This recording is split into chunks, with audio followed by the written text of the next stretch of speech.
अरे हे नाथ नारायण वासुदेव प्रद्युम्न दामोदर विश्वनाथ मुकुंद विष्णुर्भगवन् नमस्ते. हरे राम राम राम हरे हरे, हरे कृष्ण कृष्ण कृष्ण हरे हरे. गोपाल कृष्ण भगवान की जय. जय जय रघुवीर समर्थ. आता आपण या 16व्या अध्यायामध्ये प्रवेश करीत आहोत. 16वा अध्याय म्हणजे परीक्षितीचा दिग्विजय आणि धर्म आणि पृथ्वीचा संवाद असा हा 36 श्लोकांचा अध्याय आहे. परीक्षितीचा जन्म जो आहे तो आपण पाहिला. उत्तरेच्या पोटी परीक्षित राजाचा जन्म झालेला आहे.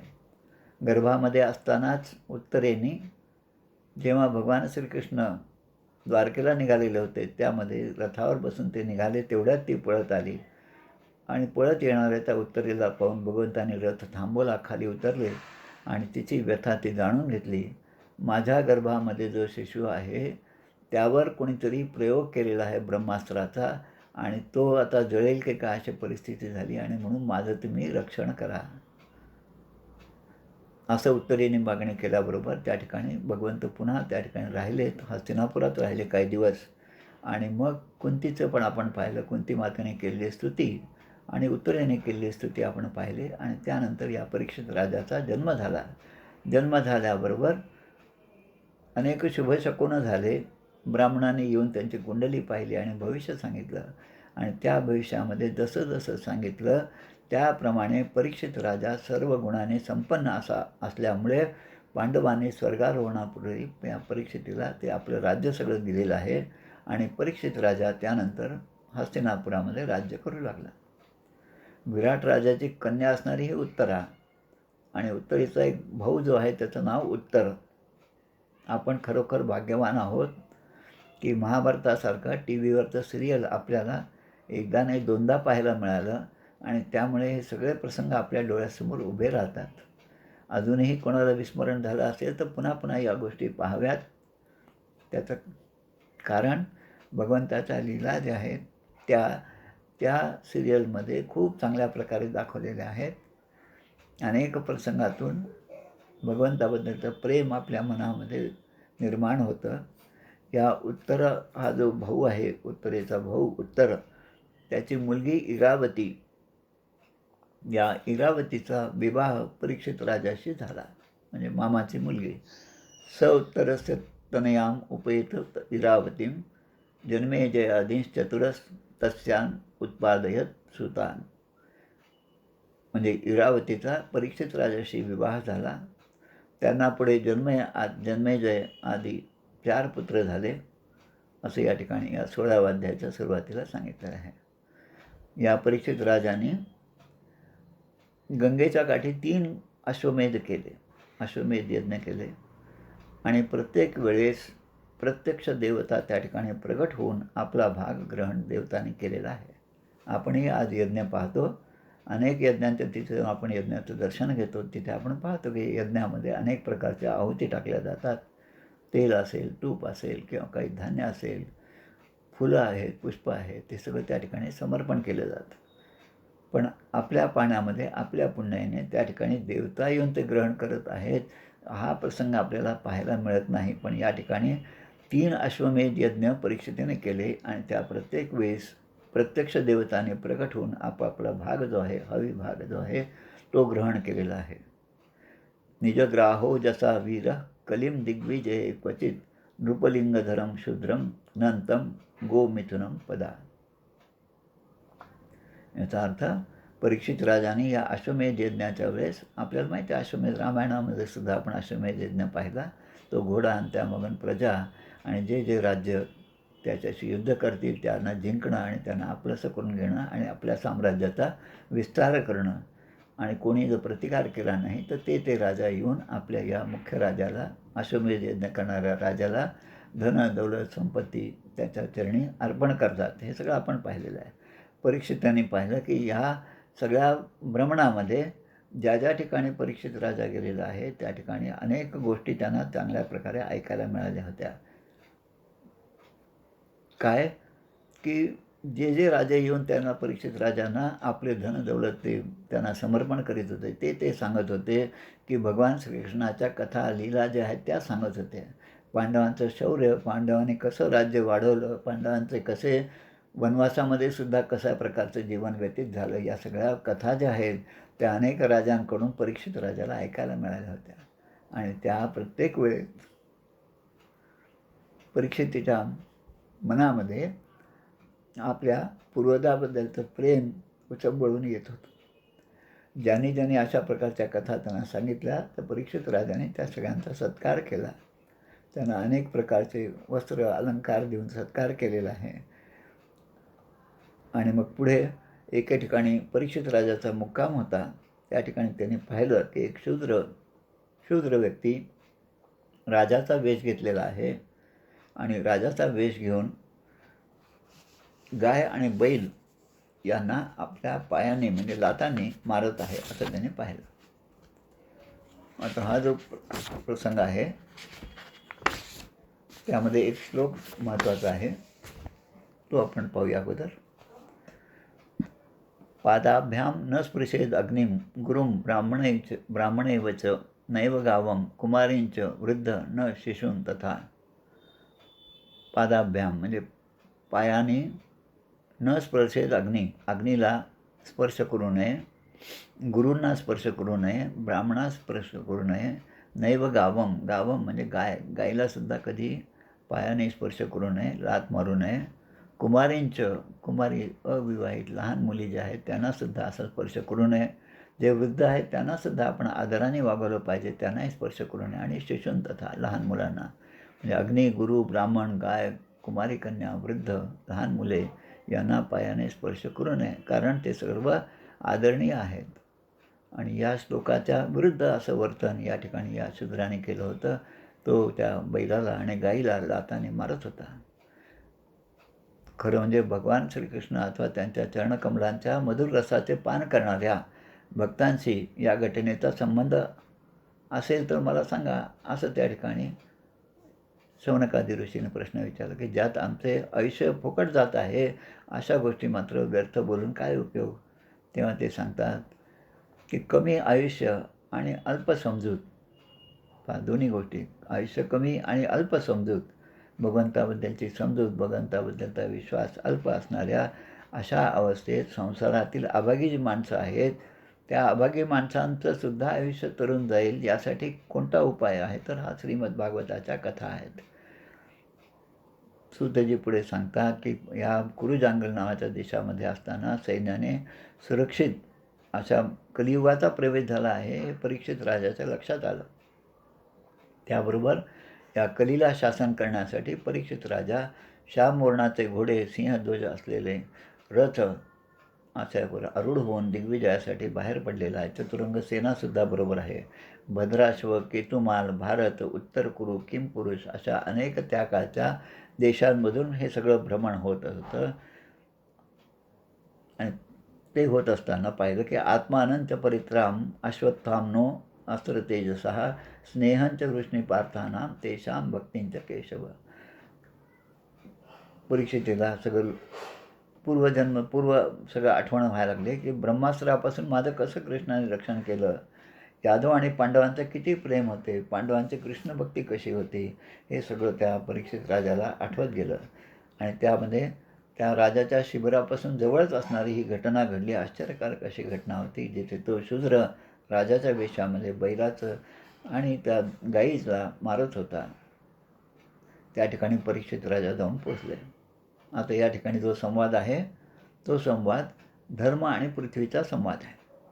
आता हा संवादसुद्धा फार महत्त्वाचा आहे. धर्म या ठिकाणी बैलाचे रूप घेऊन समोर प्रकट झालेला होता आणि पृथ्वी ही जी आहे ती गायीच्या रूपाने त्या ठिकाणी होती. आणि ती गाय आणि ते बैल या दोघांमध्ये संवाद आहे. धर्म पदैकेन चरन विच्छायाम उपलभ्यगाम पृच्छन्ति स्माश्रुवदनाम विवत्साम इव मातरम. बैलाचे रूप घेऊन धर्म हा एका पायावर चालत होता. पदैकेन चरण, पद एकेन चरण, धर्म एका पायाने चालत होता आणि त्याला गायीच्या रूपामध्ये पृथ्वीची भेट झाली. गाईच्या डोळ्यामधून अश्रू येत होते, अश्रू वाहत होते. शरीर तिचं निस्तेज झालं होतं. त्यावेळेस त्या धर्माने म्हणजे त्या बैलाने गाईला काही प्रश्न विचारले. ते विचारतात, धर्मरूपातील बैल आणि गायरूपातील पृथ्वी, असा तो संवाद त्या ठिकाणी आहे. तैत्तरीय उपनिषदामध्ये मंत्र आहेत, सत्यम वद धर्मांतर स्वाध्यायान्मा प्रमदः, की सत्यम वद, सत्याने वागा, धर्मांतर धर्माने वागा, धर्माप्रमाणे आपलं आचरण ठेवा, आणि स्वाध्यायान्मा प्रमदः, प्रमाद म्हणजे आळस करून आपला स्वाध्याय कधीही बुडवू नये.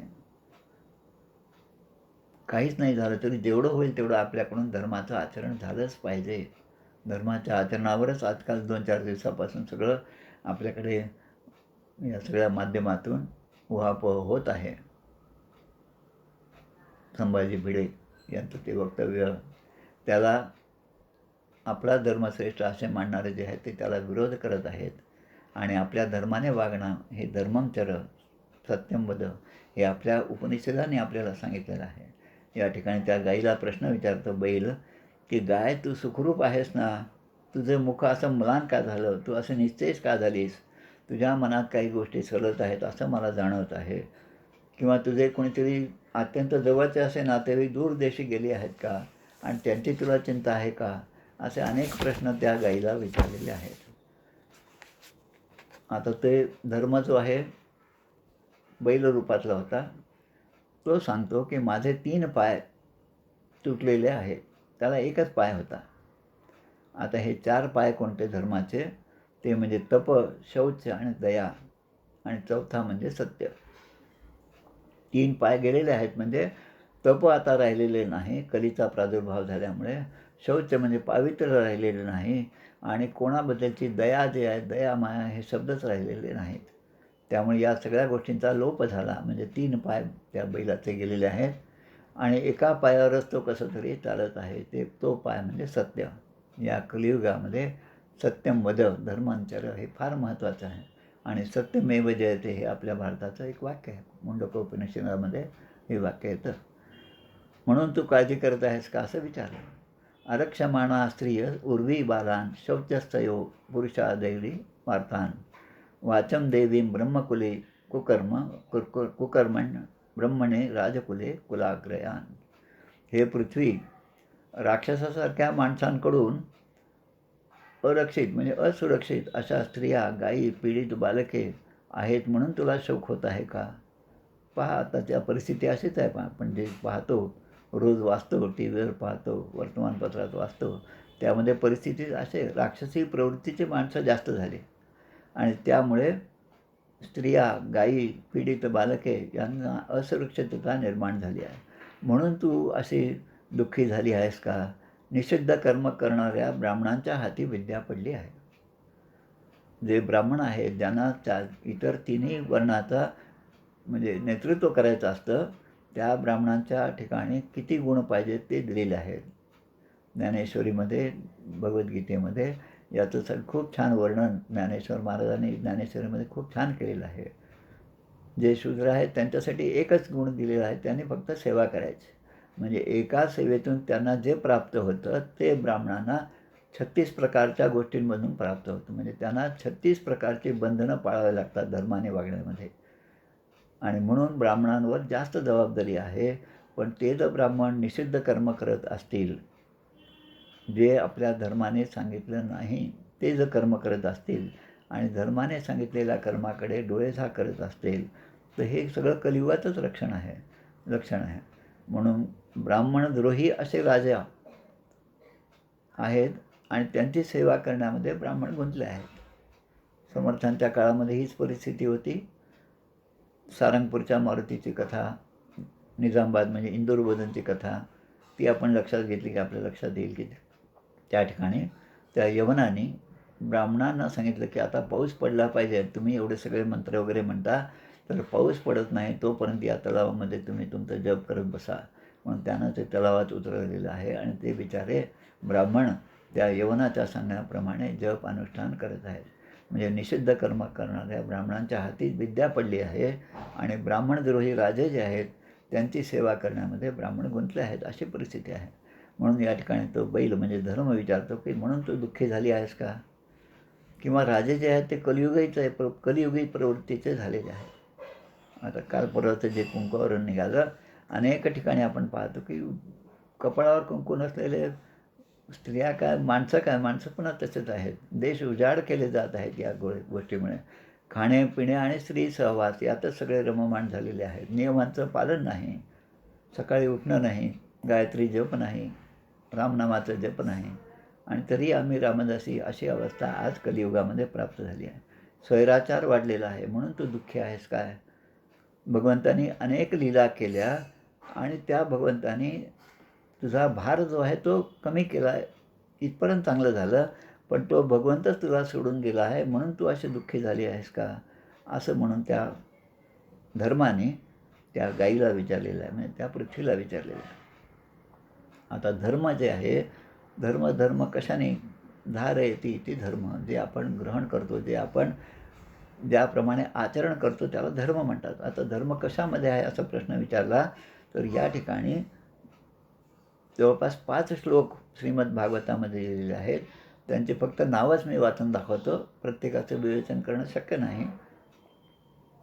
एक सत्य, पवित्रता, दया, क्षमा, त्याग, संतोष, सरलता, शम, दम, तप, समता, तितिक्षा, उपरती, शास्त्राचा विचार, ज्ञान, वैराग्य, ऐश्वर्य, वीरता, तेज, बल, स्मृती, स्वतंत्रता, कौशल्य, कांती, धैर्य, कोमलता, निर्भीडता, विनय, शील, साहस, उत्साह, बल, सौभाग्य, गंभीरता, स्थिरता, आस्तिकता, कीर्ती, गौरव आणि निरहंकारिता, असे 39 गुण या ठिकाणी दिलेले आहेत.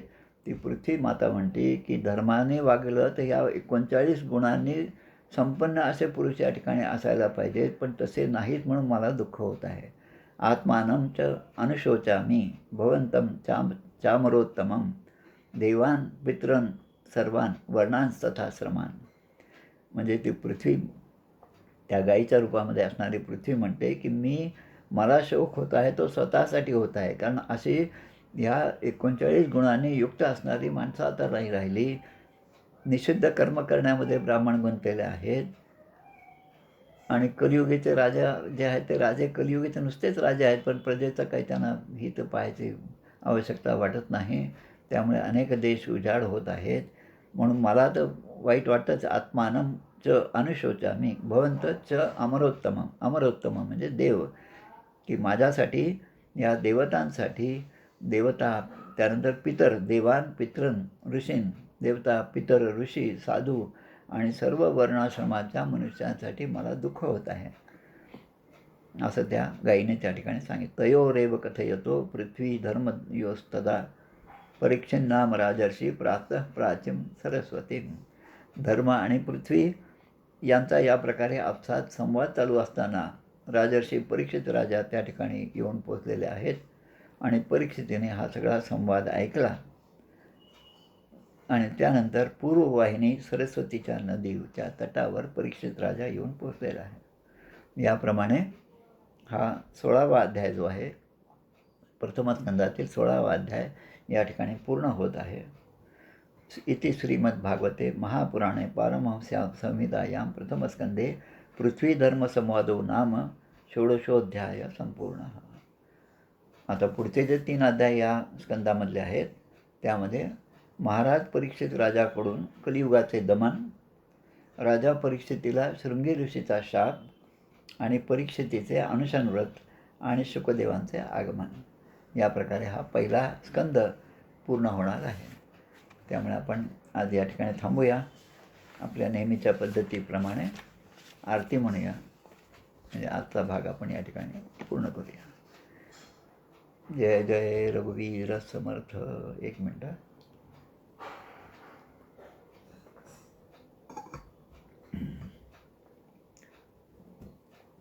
जय हो जय श्री भागवता, आरती करी तुझ भगवंता.